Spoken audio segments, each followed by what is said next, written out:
Hello बच्चों, कैसे हो।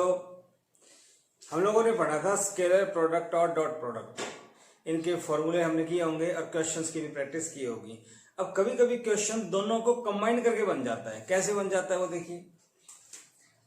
मान लो क्वेश्चन आ जाए मेरे पास a cross b modulus a dot b, ये आ जाए find angle between a and b. तो ए और बी में एंगल बताओ। तो इसमें क्या करेंगे, देखो ए क्रॉस बी का मॉडुलस है तो आपको पता है क्या होता है, ए बी साइन थीटा, और ए डॉट बी क्या होता है, a b cos of theta. तो ए बी से b cancel, sine theta divide by cos theta, cos नीचे आ जाएगा, क्या बचा 1, टेन थीटा इक्वल टू 1। तो बेटा टेन थीटा 1 कौन से एंगल पे होता है, टेन 45 मतलब पाई बाई 4। तो थीटा कितना आ गया मेरे पास 45 डिग्री। थीटा कितना आ गया 45 डिग्री। मान लो इसी में इक्वेशन आपसे ये दे दें कि भाई ए क्रॉस बी, और यहां आपको दे दें ए क्रॉस बी का मॉडुलस, और ये आ जाए √3 ए डॉट बी। तो बताओ दोनों में कितना एंगल होगा। तो अब क्या हो जाएगा, √3 बन जाएगा। ये सॉल्व कर लेंगे, दोनों के बीच में कितना एंगल है हम लोग सॉल्व या कर सकते हैं। 1/√3 आ जाए तो जस्ट वैल्यू पुट करो और सॉल्व करो, हमारे पास आंसर आ जाएगा।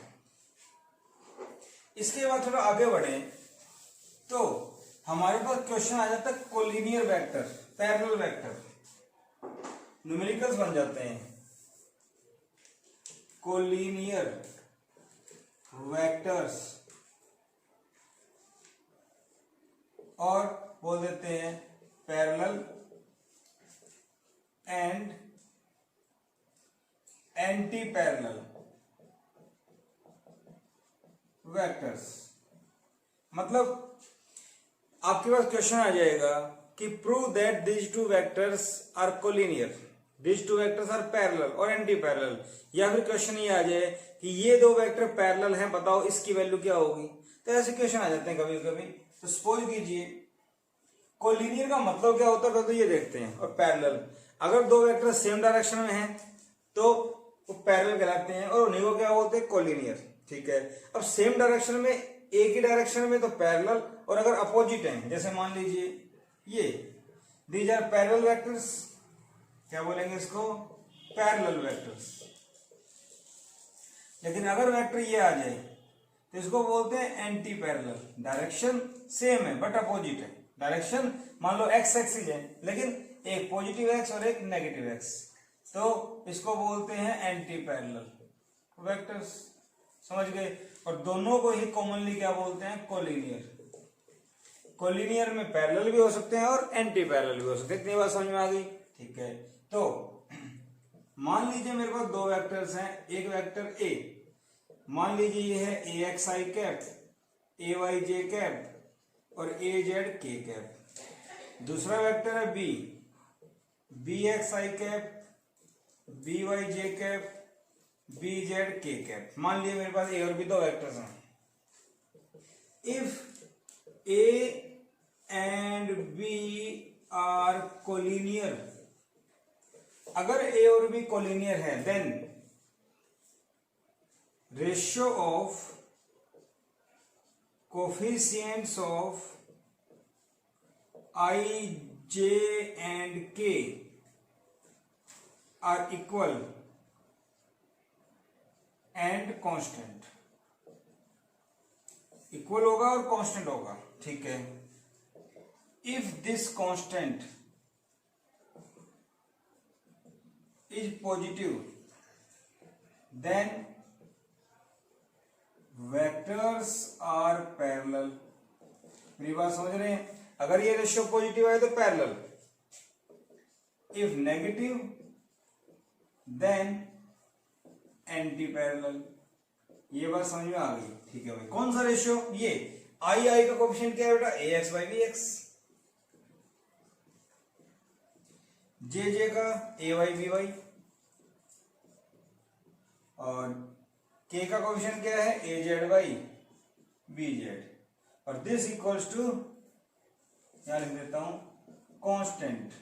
This equal to constant. समझ गए मेरी बात? तो तीनों का रेशियो इक्वल होगा और वो जो होगा कांस्टेंट। अगर ये कांस्टेंट पॉजिटिव आता है तो इसका मतलब ये पैरेलल है, और अगर ये रेशियो नेगेटिव आता है तो ये एंटी पैरेलल है। इतनी बात समझ में आ गई? तो दो वेक्टर कोलिनियर हैं। कोलिनियर का मतलब सेम स्ट्रेट लाइन में, अगर सेम डायरेक्शन तो पैरेलल, अपोजिट तो एंटी पैरेलल। ठीक है, कैसे होते हैं? आई का रेशियो, जे का रेशियो, के का रेशियो सेम होता है। ऐसे अगर ये पॉजिटिव आए तो पैरेलल, और अगर ये नेगेटिव आता है तो बेटा एंटी पैरेलल। अब इसके ऊपर क्वेश्चंस कैसे आ जाते हैं वो देखिए। इतनी बात आपके समझ में आ गई कि आई, जे और के रेशियो हमें इक्वल करने हैं।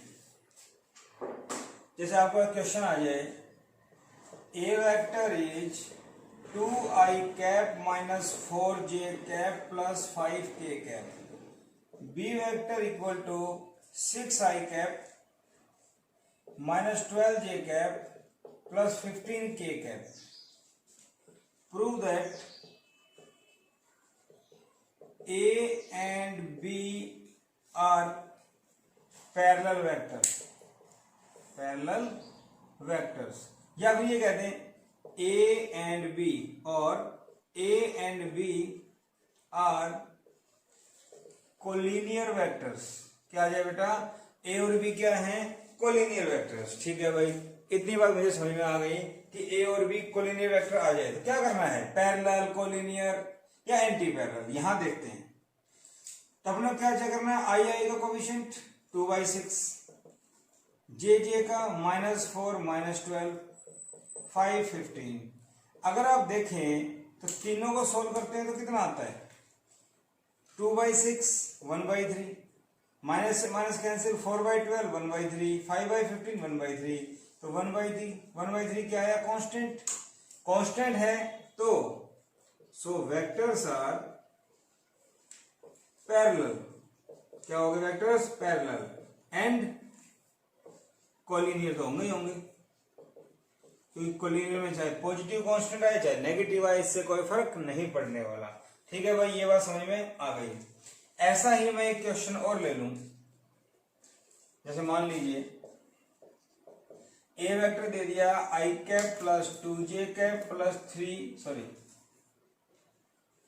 आई cap minus 2j cap plus 3k cap, मैं ये ले लेता हूं। और बी वेक्टर मैंने ले लिया 4i कैप माइनस का प्लस का 8j कैप माइनस का 12k कैप। ठीक है भाई, prove that vectors are collinear and anti parallel. अब बेटा ये आ जाए एंटी पैरेलल तो क्या करना है? आई का रेशियो, आई का कोएफिशिएंट 1, यहां -4, फिर इक्वल टू, इसको इक्वल टू -2 8, ये कितना आया? 3 -12। क्या सारा सोल्व करके माइनस का 1/4 आएगा? -1/4 या 2 4 8, ये तो ये नेगेटिव आ रहा है, और नेगेटिव का मतलब क्या हो गया? Anti parallel. तो एक बात समझ में आ गई कि तीनों अगर सेम आते हैं तो कोलिनियर तो हैं, पर तीनों सेम आगे पॉजिटिव आए तो पैरेलल, और अगर नेगेटिव आए तो एंटी पैरेलल। तो मेरे ख्याल से बात समझ में आ गई। ऐसे क्वेश्चन हम लोग कर सकते हैं।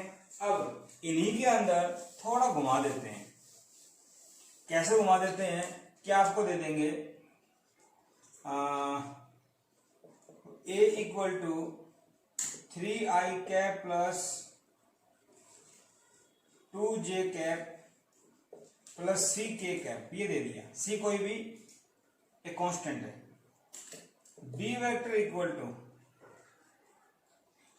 मान लीजिए 6i cap plus 4j cap, और यहां मान लेते हैं 8k कैप। तो यहां दे दें if a and b are collinear find c। c की वैल्यू बताओ भाई क्या होगी? तो देखो भाई क्या करें, आई का कोएफिशिएंट 3/6, जे का 2/4, और इसका क्या हो गया? c/8। तो यहां से अगर सोल्व करें तो 1/2, ये भी 1/2, ये c/8, कोई भी दो को बराबर कर लो तो ये आ जाएगा 1/2 इक्वल टू c/8, 2 4 जा 8, ऊपर ले जाओ, c कितना आ गया 4। आई थिंक बात समझ में आ गई, ठीक है। और आप डायरेक्ट भी लिख सकते हैं, यहाँ देखो 3 6 4 2 4, तो ये नीचे वाले में डबल हो रहा है, तो ये इसका c जो होगा ये c का डबल है 8, तो इसका आधा देखो 6 का हाफ 3, 4 का हाफ 2, तो 8 का हाफ 4, सीधा आंसर आ जाता है। तो इस टाइप से कोलिनियर वेक्टर के क्वेश्चंस आ जाए तो हम लोग कर सकते हैं, कोई परेशानी नहीं होगी, ठीक है भाई। प्रैक्टिस कीजिएगा इसकी। इसके बाद हमारे पास एक लास्ट टॉपिक आता है, काफी इंपॉर्टेंट है, बहुत बार पूछा जाता है, इसको बोलते हैं स्केलर ट्रिपल प्रोडक्ट।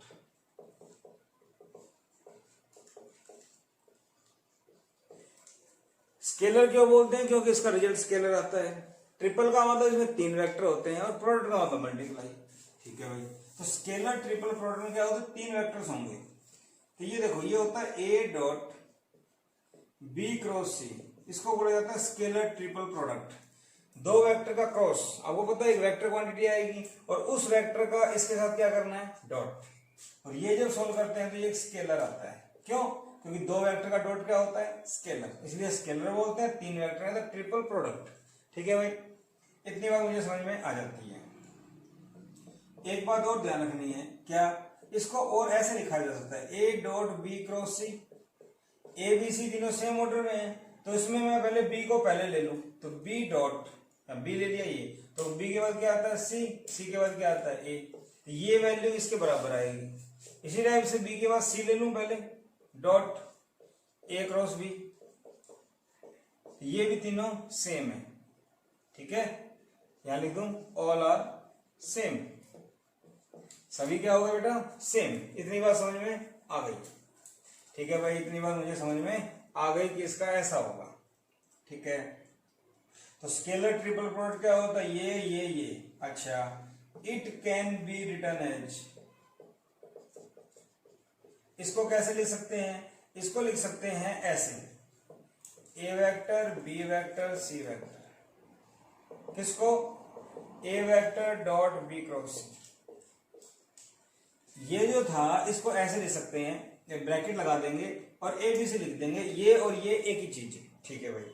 मुझे पता लग गया स्केलर ट्रिपल क्या होता है, ऐसा होता है। ए बी सी ऑर्डर में होने चाहिए, ऐसे लिख सकते हैं, ठीक है। और इसको शॉर्टकट में ऐसे लिखते हैं, ठीक है। अब क्वेश्चन आता है हाउ टू फाइंड, इसको फाइंड करने का क्या तरीका है। तो मान लो आपको दे दें ए बी सी ऐसे, तो इसको कैसे लिखते हैं, ऐसे, ठीक है। तो ये तो हमने डिटरमिनेंट किया था, तो डिटरमिनेंट ही है, लेकिन थोड़ा सा यहाँ पे चेंज करना पड़ेगा। कैसे, क्या लिखेंगे, तो हम मान लेते हैं, लेट, यहां लिख देता हूं इसकी जगह, ए वेक्टर क्या मान लें, ए एक्स आई कैप, सॉरी, प्लस में ए वाई जे कैप, ए जेड के कैप। बी वेक्टर क्या मान लेते हैं, बी एक्स आई कैप, बी वाई जे कैप, बी जेड के कैप। और सी वेक्टर क्या मान लेते हैं, सी एक्स आई कैप, सी वाई जे कैप, सी जेड के कैप। ये बात समझ में आ गई आपको। अब यहां देखो, a b c scalar triple product निकालना है, तो कैसे निकलेगा, डिटरमिनेंट रूल, डिटरमिनेंट रूल, तो पहले वाला ही है, पर वहां पे आई जे के लिखते थे ऊपर, यहां नहीं लिखेंगे। यहाँ पहला क्या है, ए, तो ए में आई जे के कोएफिशिएंट क्या है भाई, ए एक्स, ए वाई और ए जेड। फिर बी है b x, b y, b z. C है c x, c y, c z. इतनी बात समझ में आ गई। सोल्व कैसे करते हैं, जैसे यहाँ पे आई होता था पहले, तो आई की जगह ए एक्स कॉमन, इसको छोड़ दो, समझ रहे हो, ये छोड़ दिया और ये छोड़ दिया, ये 4 बच गए। तो इसको इससे बी वाई सी जेड, फिर माइनस, इसको इससे करो या इसको इससे करो, फिजिक्स में कोई दिक्कत नहीं आती। तो b z c y minus, मैंने कहा बीच वाला माइनस का होता है, यहाँ पे जे आता था, तो यहाँ ए वाई, सिर्फ जे की जगह ए वाई आ गया, ठीक है। इसको छोड़ दो, इसको छोड़ दो, b x c z minus b x c z minus b z c x, plus के क्या आता था, के की जगह ए जेड के की जगह ए जेड, ये छोड़ दो, ये छोड़ दो, समझ गए, ये बच गए b x c y minus b y c x. कैसे? B x c y b y c x हो गया। अब इसको और सिंप्लीफाई कर लें तो भाई a x b y c z minus में b z c y, minus की जगह प्लस कर दो, जब ये माइनस अंदर जाएगा तो ये माइनस का हो जाएगा और ये प्लस का हो जाएगा, पता है ना माइनस अंदर जाके, तो बी जेड सी एक्स पहले minus b x c z plus a z, ये आ जाएगा b x c y minus b y c x. मेरी बात समझ में आ गई? तो जैसे हम वेक्टर प्रोडक्ट करते थे उसी तरीके से, जैसे हम वेक्टर प्रोडक्ट करते थे उसी तरीके से आप लोगों को ये शुरू करना है। आई जे के की जगह हमारे पास ए x a Y A Z आ गया। मेरी बात समझ रहे हैं आप? तो ये सी है, कहीं इसको ब्रैकेट ना समझे आप।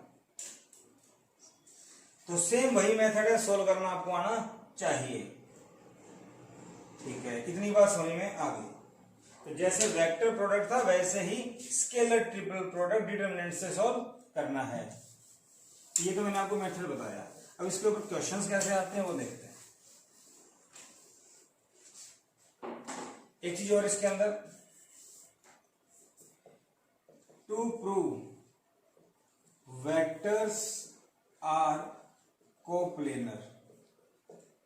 ठीक है भाई, सबसे पहली बात आती है कि कोप्लेनर वेक्टर के लिए कम से कम कितने वेक्टर हो कि वो कोप्लेनर ना हो। समझ रहे हैं मेरी बात? कोप्लेनर का मतलब सेम प्लेन, कम से कम कितने वेक्टर हो कि वो कोप्लेनर ना हो। एक वेक्टर तो एक ही प्लेन में होगा, चाहे वो किसी प्लेन में हो। दो वेक्टर कहीं भी ड्रॉ कर दो, एक ही प्लेन में होंगे। अगर एक वेक्टर मैं ले लूं ऐसे, समझ रहे हैं मेरी बात, और एक वेक्टर मैं ले लूं ऐसे और एक ले लूं ऐसे, तो यही हो गया। अगर एक ले लूं ऐसे तो प्लेन ये बन गया। तो दो वेक्टर मिलके कोई ना कोई प्लेन तो बनाएंगे। तो कम से कम 3 वेक्टर चाहिए। कम से कम कितने चाहिए बेटा? 3। तो कम से कम 3 वेक्टर चाहिए कि वो कोप्लेनर ना हो। मेरी बात समझ रहे हैं? तो कोप्लेनर के लिए क्या कंडीशन है? There must be 3 vectors which can't be non-coplanar। मेरी बात समझ रहे हो? There must be minimum 3 vectors which cannot be non-coplanar, sorry, which cannot be coplanar।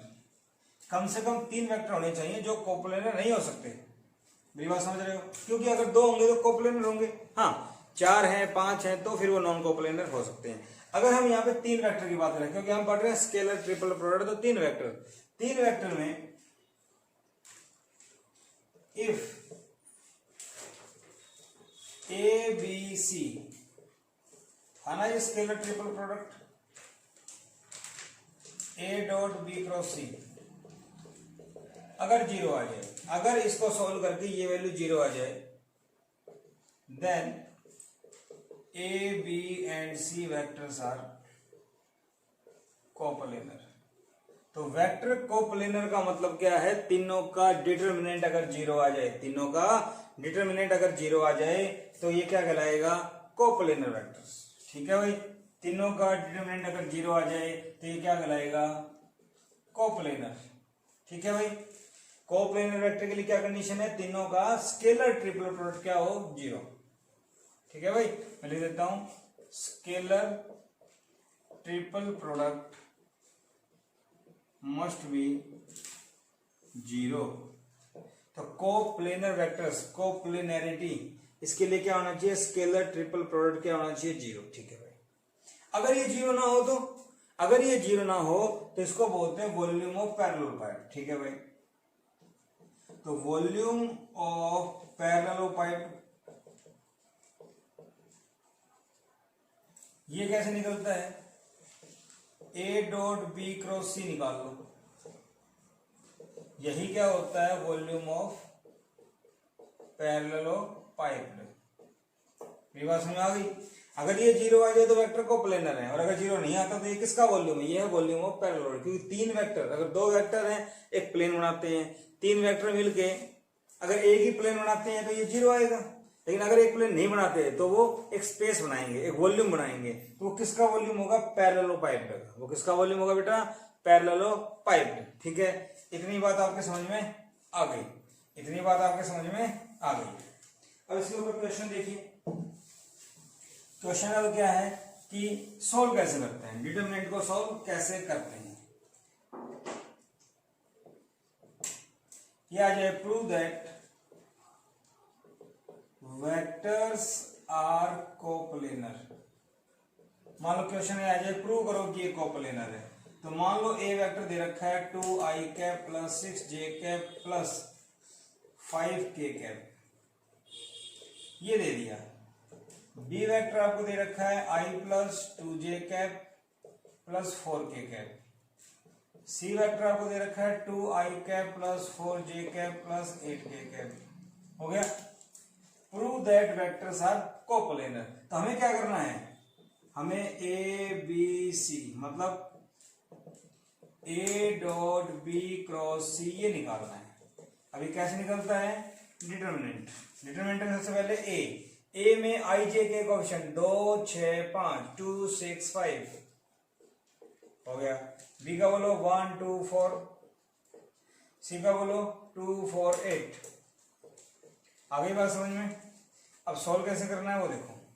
सबसे पहले ऊपर 2 है, 2 बाहर ले लिया, 2 के साथ ये लाइन छोड़ दो, ये लाइन छोड़ दो, क्या बच गया? 4। इसको इससे मल्टीप्लाई करेंगे, 2 8 जा 16, फिर माइनस आता है, इसको इससे 16, फिर 6 माइनस का आता है, पता है ना आपको। इसको छोड़ दो, इसको भाई इसके साथ ये लाइन, इसके साथ ये लाइन, हॉरिजॉन्टल वर्टिकल छोड़ दो। 1 इंटू 8 8, 4 2 जा 8, फिर लास्ट वाला प्लस का 5 के साथ ये लाइन छोड़ दो, ये लाइन छोड़ दो। 1 into 4 4, 2 into 4 sorry 1 into 4 4, minus का या 2 2 जा 4 4। तो आप देख पा रहे हैं यहाँ पे हमारे पास क्या आ रहा है? डिटरमिनेंट जब सॉल्व करते हैं तो 0 माइनस 0 प्लस 0, अरे 16 माइनस 16 0 0 0, सारे 0 आ गया। इसका मतलब मेरे पास ए डॉट बी क्रॉस सी क्या आया? 0। और अगर ये 0 आ रहा है इसका मतलब a b c are coplanar. A b and c are coplanar, vectors are coplanar. तो ए बी सी तीनों वेक्टर जो हैं वो क्या हो गए? कोप्लेनर। अगर उनका स्केलर ट्रिपल प्रोडक्ट क्या आ जाए? 0। अगर उनका स्केलर ट्रिपल प्रोडक्ट क्या आ जाए? 0। ठीक है भाई। अब ये तो हो गया मैथमेटिकली, ये तो क्या हो गया बेटा? मैथमेटिकली की प्रूव कर दिया। एक्चुअल में ऐसा क्या हो गया कि 3 वेक्टर कोप्लेनर हो गए? ध्यान से देखो, इस वेक्टर में क्या था? i के साथ 1, यहाँ क्या था? 2, तो 1/2 रेशियो आएगा। यहाँ 2/4, 2/4 क्या होता है? 1/2, 4/8 1/2। तो i का, j का, k का रेशियो क्या आ रहा है? सेम। इसका मतलब वेक्टर क्या हो गए? बी और सी। बी और सी वेक्टर क्या हो गए? कोलिनियर। कोलिनियर का मतलब पैरेलल। तो ये दोनों वेक्टर पैरेलल हैं, एक ही डायरेक्शन में है, तो इसका मतलब दोनों एक ही वेक्टर हो गए, बी और सी हो गए ना। और एक वेक्टर अलग है, तो ये दोनों एक ही कंसीडर कर रहे हैं, तो ये 2 ही हो गए। इसका मतलब सेम प्लेन में, इसका मतलब सेम प्लेन में, क्योंकि 2 वेक्टर तो एक ही लाइन में हो गए ना, कोलिनियर, और एक अलग था, तो 2 ही कंसीडर करेंगे इसको। तो इसका मतलब अगर स्केलर ट्रिपल प्रोडक्ट 0 आता है, इसका मतलब ये है कि तीनों में से कोई 2 वेक्टर क्या होंगे? कोलिनियर। तीनों में से कोई 2 वेक्टर क्या होंगे? कोलिनियर। आप अपनी लैंग्वेज में इसको लिख सकते हो। स्केलर ट्रिपल प्रोडक्ट 0 कब आएगा? जब कोई 2 वेक्टर क्या होंगे? कोलिनियर। ठीक है भाई। तो कोप्लेनर वेक्टर प्रूव करना हो तो हम लोग इस टाइप से कर सकते हैं। ठीक है। अगर आपसे कोई कह दे कि वॉल्यूम ऑफ पैरेललोपाइप बताओ भाई, इसको चेंज कर देते हैं, 3 -2 4, और ए बी सी कुछ और मान लो, i cap plus j cap plus k cap. Find volume of parallelepiped. ठीक है, वॉल्यूम ऑफ पैरेललोपाइप। पैरेललोपाइप क्या होता है? एक क्यूबॉइड की तरह होता है, एक शेप होती है जिसमें एक्स कोऑर्डिनेट भी होता है, वाई भी होता है और जेड भी होता है, क्यूबॉइड की तरह होता है। समझ रहे हैं आप मेरी बात? कैसा? इस टाइप से, जैसे ये हो गया, इस टाइप से।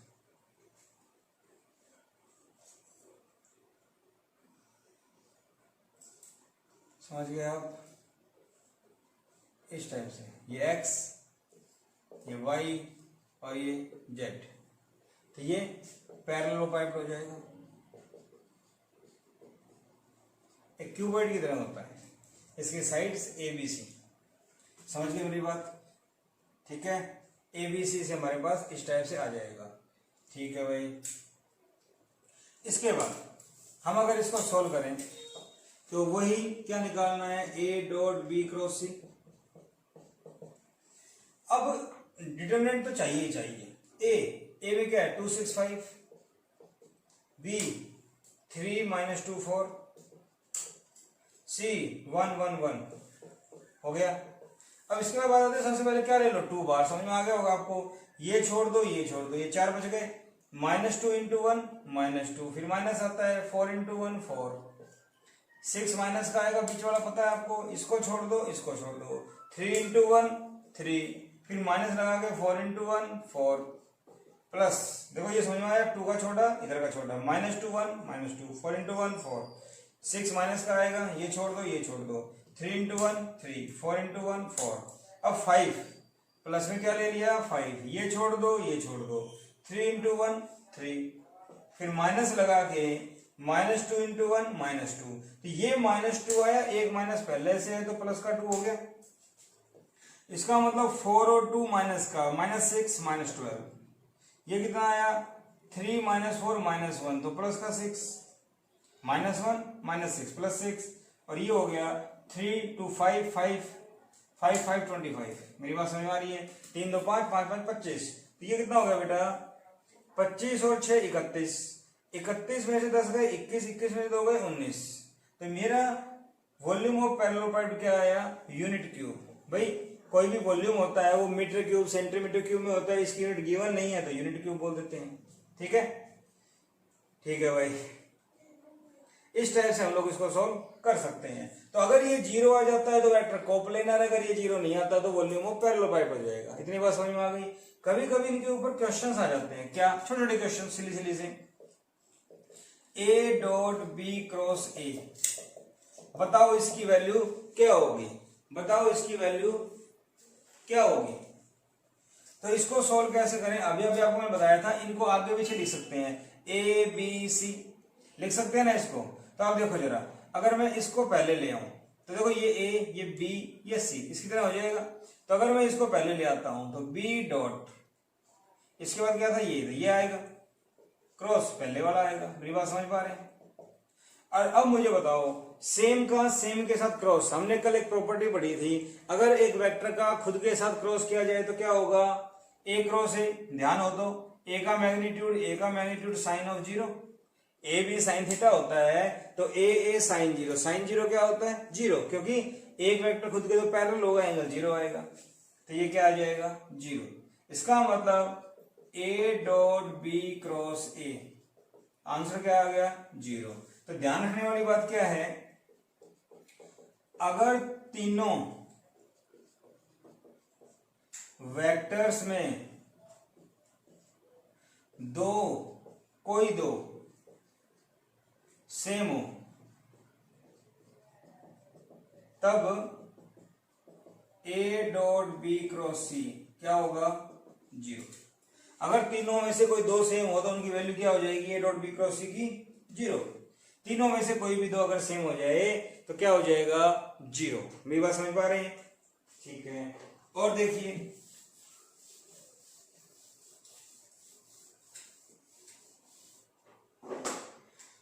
मान लो आपसे पूछ लें, क्वेश्चन आ जाए कि भाई बताओ 2i cap dot 3j cap plus 4k cap cross, इसकी वैल्यू बताओ। तो इसमें क्या करेंगे जरा बता सकते हैं, सिंपल सवाल। इसमें क्या करें 2i cap dot 3j cap into cross 4k cap. तो यहां देखो 3 4 जा 12, तो 2i कैप डॉट 12 आ गया, 3 4 जा 12। जे क्रॉस के क्या होता है, हमने कल पढ़ा था i j के से ऑर्डर में होते हैं, जे क्रॉस के i कैप। अब ये देखो 12 2 जा 24, आई कैप डॉट आई कैप 1, तो इसका आंसर क्या आ गया 24। बात समझ में आ रही है? जे क्रॉस के आई कैप, याद आया कुछ?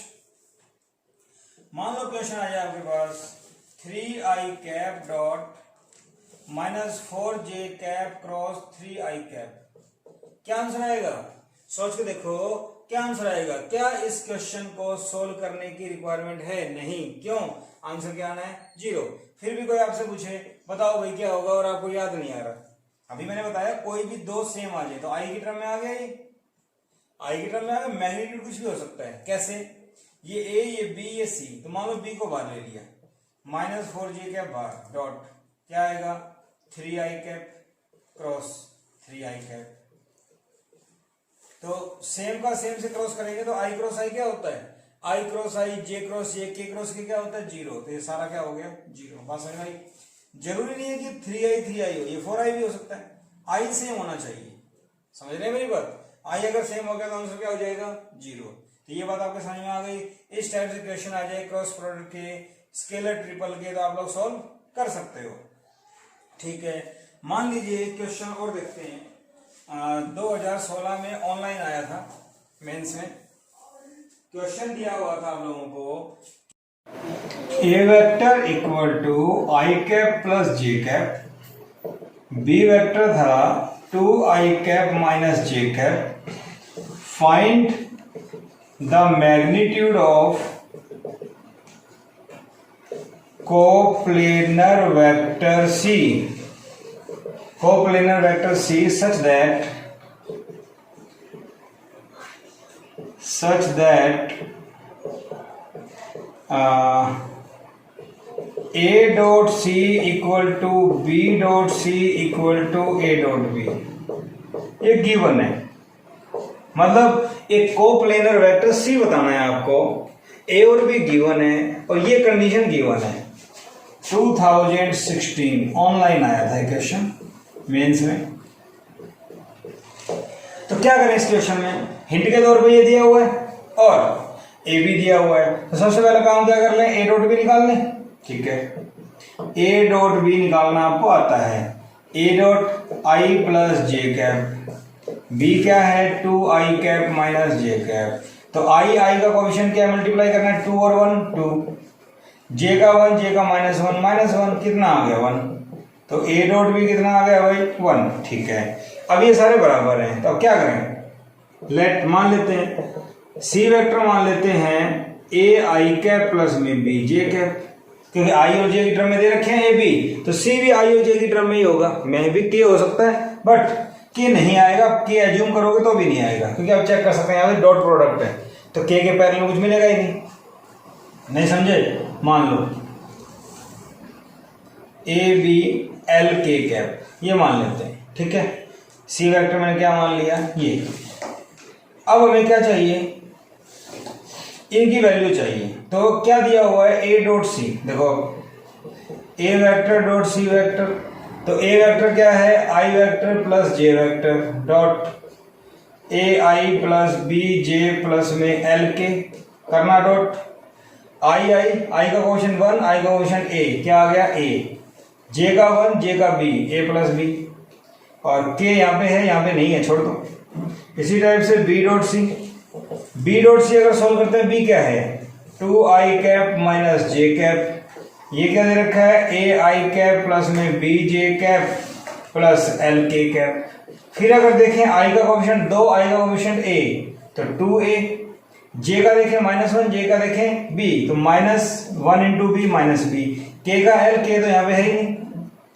ठीक है भाई, ये बात मुझे समझ में आ गई। तो मेरे पास नाउ क्या दिया हुआ है? मुझे दिया हुआ है a dot c equal to b dot c equal to a dot b. ठीक है, a डॉट सी कितना आया a प्लस बी, ये कितना आया 2a plus b 2a minus b, और a डॉट बी मैंने निकाला, a डॉट बी मेरे पास कितना आया 1। तो ये मेरे पास इक्वेशन आ गई। ठीक है, इसको कैसे लिख सकता हूं? a plus b equal to 1, 2a minus b equal to 1, ऐसे लिख सकता हूं। तो इसको अगर ऐड करें, b से b cancel, 3a equal to 1, a equal to 1/3, और a अगर 1/3 मैं इसमें पुट करता हूं, यहां पुट करता हूं, तो a की जगह 1/3 प्लस b इक्वल टू 1, तो b equal to 1 minus 1/3 2/3। I think a और b की वैल्यू आ गई, ठीक है। इसी तरह से अगर देखा जाए तो भाई l की वैल्यू क्या होगी, अगर मान लें कि एक c वेक्टर है, ठीक है मेरी बात, और अगर एक c वेक्टर है और दूसरी ये बात करें कोप्लेनर की, तो कोप्लेनर का मतलब क्या होता है, सेम प्लेन में। तो अगर ये xy प्लेन है तो तीसरी एक्सिस z तो आ ही नहीं सकती ना, तीसरी एक्सिस तो आ ही नहीं सकती, इसका मतलब l क्या होगा, 0। आपका डाउट था कि सी वेक्टर जो एज्यूम करते हैं इसमें k क्यों नहीं लिया, तो हमने मान लिया था, एक तो प्रोडक्ट में नहीं आया, तीसरा हम वैल्यू रखेंगे तो क्या रखें, तो देखो कोप्लेनर दिया हुआ है, दो वेक्टर xy प्लेन में है और तीसरा वेक्टर भी कोप्लेनर है, तो इसका मतलब वो xy में ही होना चाहिए, उसे बाहर जाएगा तो ये स्पेस में हो जाएगा। मेरी बात समझ पा रहे हैं, कोप्लेनर सेम प्लेन, ये भी xy ये भी xy, तीसरे को xy में होना पड़ेगा, ठीक है। तो ये क्या हो गया, 0। तो बेटर क्या रहेगा, इसको मत एज्यूम ही मत करो, समझ गए, समझाने के लिए बताया था आपको, इसकी जरूरत ही नहीं है। ये हो गया, a और b की वैल्यू मेरे पास आ गई। अब a और b की वैल्यू मेरे पास आ जाती है तो बेटा c वेक्टर क्या बनेगा, c वेक्टर क्या बनेगा, c वेक्टर बनेगा ai कैप, a कितना है 1/3 प्लस b 2/3 j कैप। तो c का मैग्नीट्यूड क्या आएगा, 1/3 का स्क्वायर प्लस 2/3 का स्क्वायर, हो गया। तो 1/9 प्लस में 4/9 का रूट, 5/9 का रूट और आई थिंक रूट 5/3। तो c का मैग्नीट्यूड कितना आ गया, रूट 5/3। मेरे ख्याल से क्वेश्चन में कुछ नहीं था, लेकिन बच्चे का बेसिक कंसेप्ट चेक किया हुआ था कि बच्चे को कोप्लेनर वेक्टर की नॉलेज है या नहीं। कैसे, अगर मैं सीधा ले लेता c equal to ai plus bj तो आप भी सीधा कर लेते, लेकिन दिमाग में आता है बच्चों की के कैप क्यों नहीं आया, क्योंकि कोप्लेनर दिया हुआ है, कोप्लेनर दिया हुआ है तो सेम प्लेन में होना चाहिए। ये कंडीशन दे रखी थी डॉट वाली, ए डॉट भी निकालो, इक्वल रखो, सोल्व करो, ए भी आएगा, सोल्व करो। थोड़ा सा आसान सवाल, कोई बात नहीं, थोड़ा सा घुमा रखा है, ठीक है। इस टाइप के क्वेश्चंस आ जाते हैं, तो मेरे ख्याल से वेक्टर्स में आपको कोई दिक्कत नहीं आनी चाहिए। वेक्टर्स के हर स्टेप हमने क्लियर किए हैं। अगर आपको वेक्टर पसंद आया हो तो अपने फ्रेंड्स को बताइएगा, उनसे सब्सक्राइब करवाइएगा और मेरे वीडियोज को शेयर कीजिएगा।